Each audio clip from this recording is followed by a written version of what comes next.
How are you? Good, how are you? Good, thank you.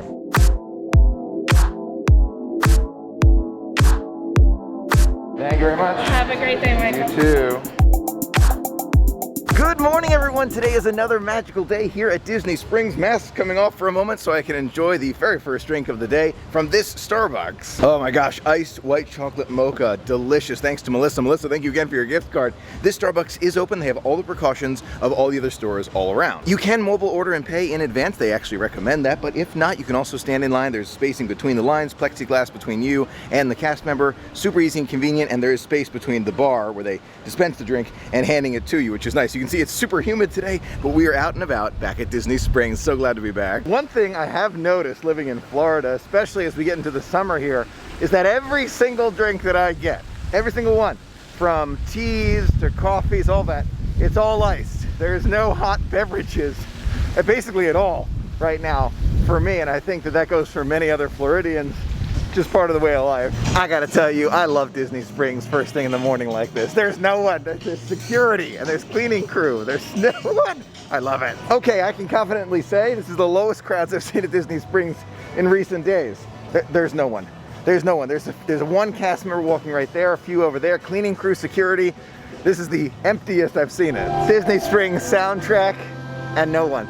Literally no one. It's a really weird feeling, but I love it. I absolutely love this.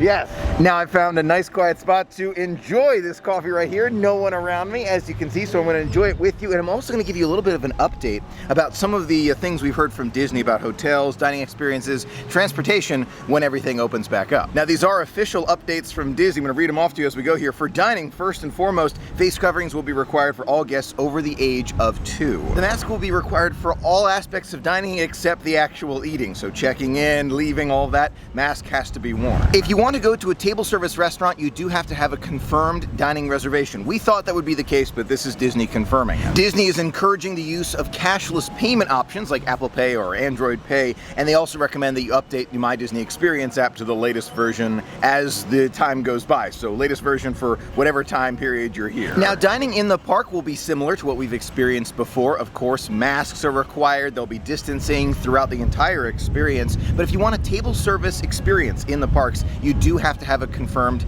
dining reservation. Even if it's one you've been able to walk up to in the past, it is absolutely critical that you have a dining reservation prior to that experience. You can't just walk up to Be Our Guest and say, any last minute availability. They will not be able to accommodate. So make sure you look up that availability in advance. Not available at the time of filming. The reservations were not available right now, but in the next few days, they likely will be. Now we're at Disney Springs at the moment, and they are accepting several dining reservations here as well. So make sure that you get those reservations for those table service dining experiences. Disney's encouraging everyone who goes to these dining experiences to try and get those menus in advance. You can find all the menus on Disney's website, but they're going to encourage less contact menus. Very interesting update here when it comes to self-service. The resort refillable mugs comes to mind for me. Instead of us refilling the mugs, cast members will be standing by to help us. Great to see. Mobile food service will be available all around the parks. You'll be able to mobile order, and then it'll be ready for you to pick up and take away at that point. It's good to see that that will be widely available when we return. Now the menus will vary. Maybe not every single thing will be available all at once, but they will be open, so that's a good thing. Character dining, the only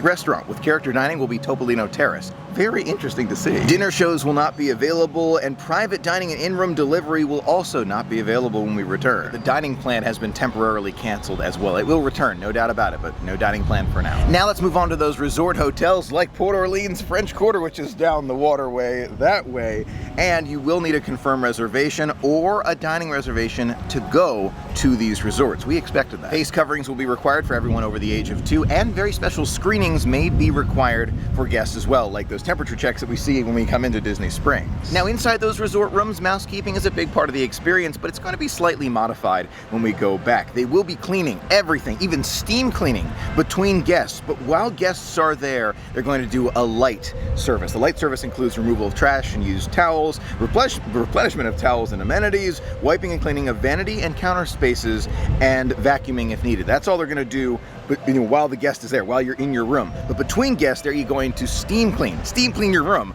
to make sure that it's clean between guests. I think that's smart. Now, transportation between the resorts is going to be available via bus. They didn't really mention other forms of transportation. Minivan they did, parking they did, but no monorail or boat or gondola yet. We don't have information about that officially, but they will have buses available, and distancing will be required on those buses. That's important to know. We don't know exactly what that looks like yet, but we'll find out soon. Couple other big changes. Bell services will be taking your luggage to and from the rooms, but they will not be escorting guests. Club level service will be temporarily unavailable. Deliveries will only be made to occupied rooms. Interesting. Dry cleaning and valet services will be temporarily unavailable. Shipping services will be temporarily unavailable, and resort airline check-in will be temporarily unavailable. A couple big changes, but just glad to be getting back to the magic. Of course, we will see those resort amenities that we know and love. Pools will be open with limited hours, great to see, and leisure pools will be open 24 hours a day.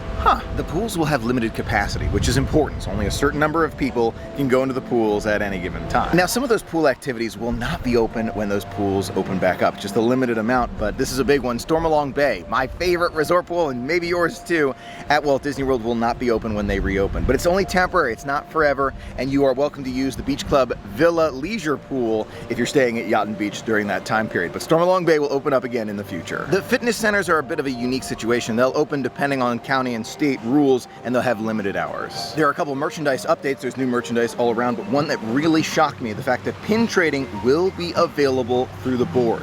So this is very, very interesting. Not on lanyards, but through boards you'll be able to pin trade. My mind is blown on that one, but I'm glad to see it. Dressing rooms will not be available in those locations, and returns will be available when those merchandise locations reopen. The following activities at those resorts are unavailable: arcades, campfires, character experiences, dog parks, electrical water pageant, to your face right there, marina rentals, pin trading, so the general pin trading around the lanyards, corkboards okay, playgrounds, spas, salons, and the Bibbidi Bobbidi Boutique all will not be available when we return. In addition, these things will not be open either: fireworks voyages and tasting cruises. Oh, I love that one. Fun runs, oh man, Wonderland Tea Party at Park Fair, hula lessons, in-room childcare services, mermaid school, and special classes with programs including culinary, cultural, and animal programs. They will return in the future. It's just temporary. Disney encourages all guests to use the online check-in and automatic checkout in advance. It's not mandatory, but they really encourage it. As we know, FastPass Plus has been temporarily suspended, and extra magic hours will not be happening in the parks when we return. Now, of course, these things can change in the future, no doubt about it. This is the official update we have from Disney. For now, we'll see if things change, but I am so glad to know that we are making progress toward getting back to the magical parks. Okay, mask back on. Let's do some more exploring of Disney Springs.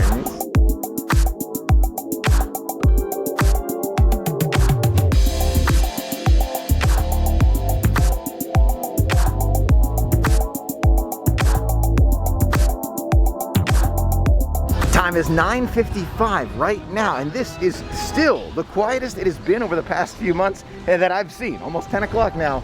A couple people around now, but not as many as we've seen in the past. Now, there's something I didn't see before. There is a line to get into World of Disney right there. Can you see that? That's a little bit surprising to me. Maybe it's to keep social distancing. Yeah, there's people going in, so it's to keep social distancing. They want to make sure only a limited number of people are inside there. 10:02 in the morning right now, walking around, still relatively low. More crowded back there towards World of Disney, but still less crowded out here. One thing that's always interested me, see this Florida citrus right there? It's always like a bright, vibrant color. I don't know how they do that. As you see some fading because the sun here is so strong, this is always bright and vibrant. You can see Mrs. Squirrel right there enjoying a mid-morning snack. Hi.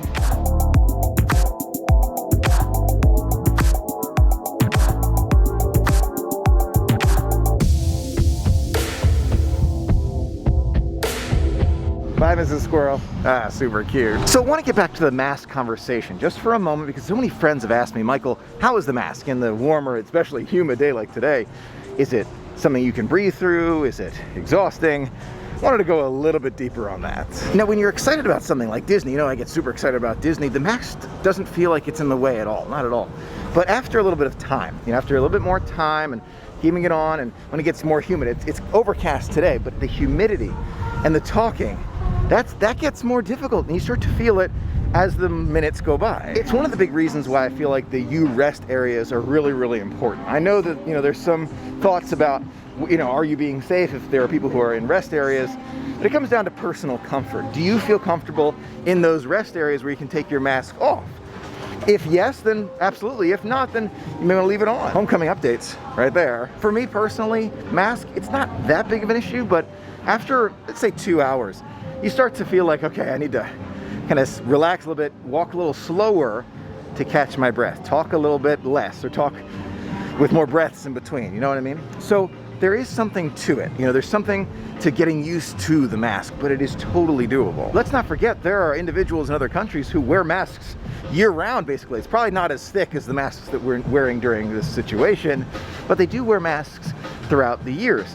So maybe they do breathe a little bit slower. Maybe they take those moments to just take in the sights quietly, no need to talk, and catch your breath. And I feel like moments like that, wearing the mask out and about, is critical. The question I want to answer today, Michael, I have a vacation planned when the masks will still be, you know, required at Walt Disney World. Do you recommend I push the vacation or not? Of course, I feel like doing what's best for you is absolutely critical. What you think is going to make you the happiest. If you haven't been to Walt Disney World in, I don't know, 2 years, I can understand how you want to get back, absolutely. But if you've been recently and you got another trip planned, maybe next year or something like that, I can see it both ways, absolutely. Now, if I was still in Maryland and I had to travel for my Disney vacation, I might still travel, you know, and come out like the week the park's open, just as an example. But there's another part of me that says maybe I would wait just a little bit longer, just for a few more things to open, maybe 1 month after that opening, maybe 2 months, just to make sure that, you know, more things are open and things are all set, kinks are worked out, and maybe the crowds get a little bit lighter, like we've seen at Disney Springs today. You remember the past 2 times we were at Disney Springs, it was a lot more crowded than this. It's past 10 now. Yeah, it's quite a big difference. So maybe waiting that time for the parks will have the same effect. Those are just my thoughts, of course. I recommend you do what you feel is best and what you're most comfortable with. There's no one answer for everyone.